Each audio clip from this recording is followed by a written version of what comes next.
Welcome back. This is Greg from Kaplanboating. I'm here with Joe O'Malley. You may know him as the man behind Happy Captain.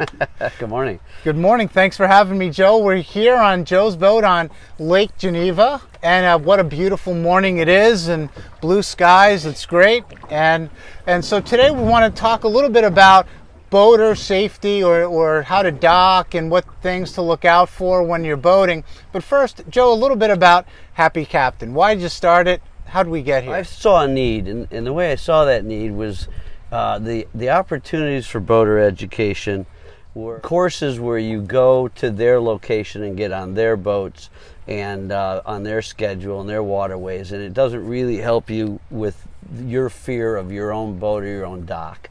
So I saw a need to create a company that would go to those people's boats and go ahead and get on their boat for 3 hours and get them to know the finite, intimate control of their boat, and then practice a whole lot of docking where they live and breathe and where they want to boat every weekend.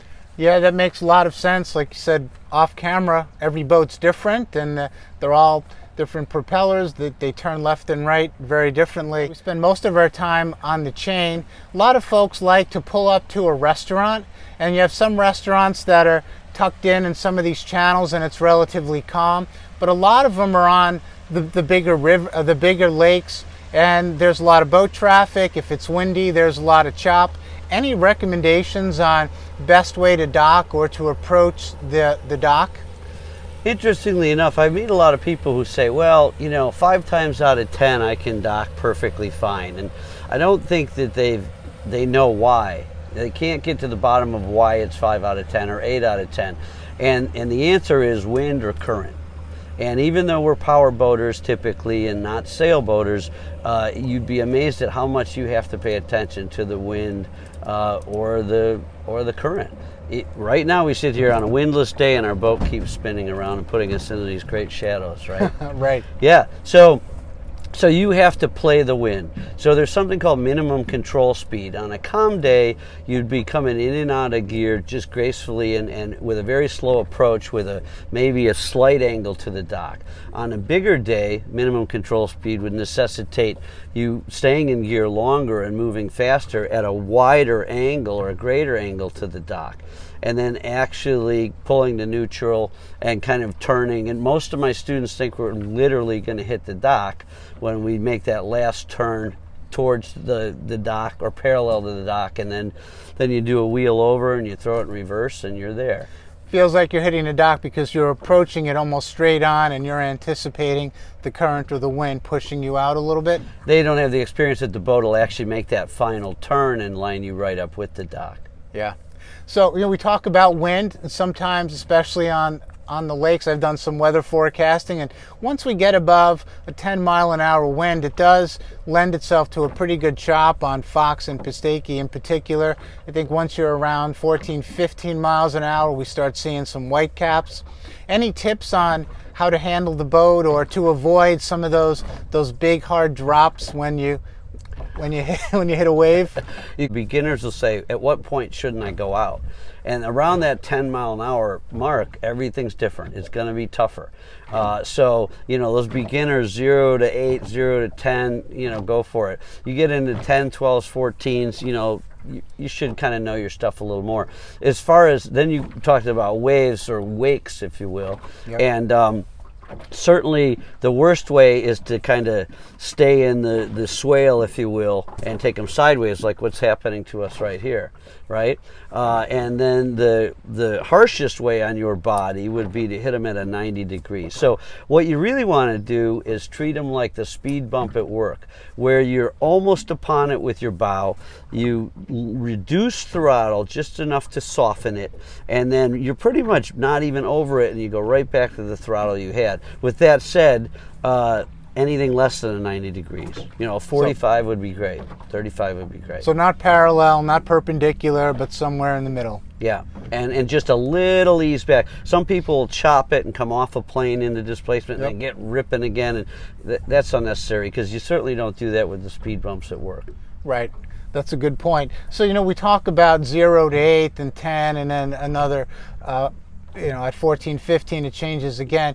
But different sized boats handle the wakes and the waves differently, right? So you're predominantly probably talking about boats that are under 20 feet.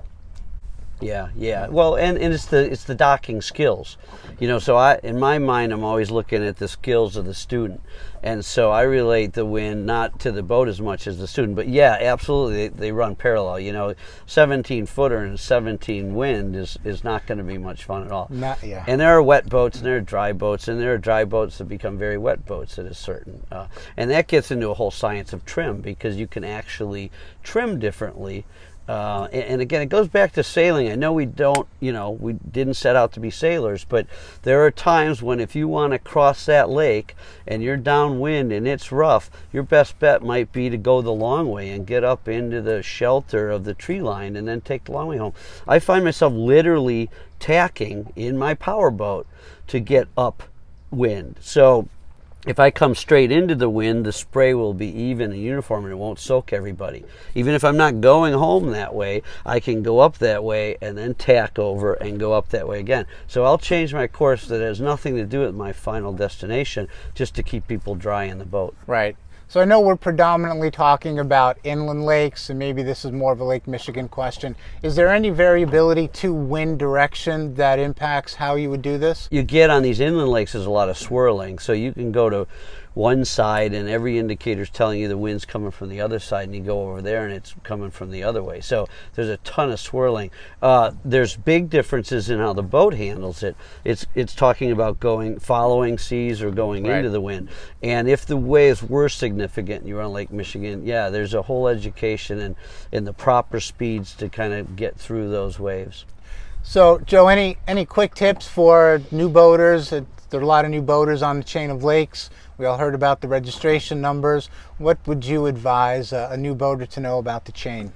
I would tell you that there are lots of shallow areas, which is obvious. Yeah. So you want to trim shallow through all of those fun channels you're going through. And then you want to actually be trimmed down to get up on plane and get out of the muck right away. Here's one thing I tell everybody that I teach. If you see an area, especially on the river, and it's gorgeous and there's no sign of man, there's no piers, there's no lifts, there's no boats, I say don't go there. It doesn't even exist. Don't look at it, don't go there. Anywhere that's natural on our chain is going to be 2 inches deep. Yeah. So stay out of all that. Those aren't really cool bays that you're the first one to find. Stay out. Good point. So Joe, how do folks get in touch with you if they want some help handling their boat or docking or maneuvering? What's the best way to reach you? Well, I appreciate that. www.happy-captain.com, and we are following the sun shortly, but for now we're servicing all these southern Wisconsin lakes and the entire chain, and right down to any of the Rock River and anywhere in northern Illinois, Lake Michigan included for the big boys. When do you start teaching and training and doing courses back up north in the spring? The schedule will open in May. And there's not many takers, so May is a great time to do it. The schedule will be wide open, and keep in mind, if I catch you guys on a perfect day like today with no wind, there's actually less to teach. So a little bit of inclement weather or a little bit of wind is way to your advantage for a lesson. Excellent. Thank you. Thanks, Joe. Yeah. So we're going to show you a proper cleat. So we'll take, this is the pier out here. So ignore the fact that I don't have a pier. You go, this is the cleat, it has 2 horns, 50%, 100%. You go around half the cleat, go around the other half of the cleat. The mistake people make is to go around again, and this can get locked up and you'll need a pocket knife to get off the pier later. So after you go around half, around the other half, you come away from that line, and then you roll this under, and a proper cleat will have 1 line over the top, 2 lines under. And that is all you need.